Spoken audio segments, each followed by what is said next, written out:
আমলকি সেদ্ধ করে নিতে হবে একটু নুন দিয়ে, সেদ্ধ করে পেস্ট করে নিয়ে রাখতে হবে। তারপর কড়াই একটু তেল দিয়ে 5 ফোড়ন দিয়ে তারপরে এবার আমলকিটা দিয়ে দিতে হবে, দিয়ে তাতে গুড় দিতে হবে, আদা বাটা, গোলমরিচ, আর একটু রং হওয়ার জন্য একটু কাশ্মীরি লঙ্কা গুঁড়ো দেওয়া যেতেই পারে, দিয়ে বেশ করে শুকনো শুকনো করতে হবে।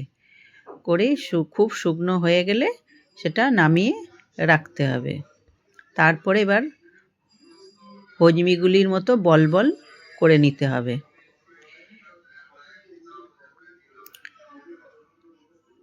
অল্প অল্প নিয়ে গোল গোল আকারের হজমিগুলির মতো বল করে রাখলাম।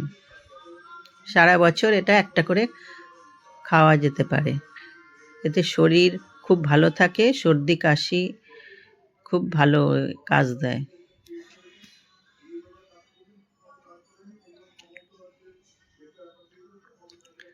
খেতেও খুব ভালো হয়।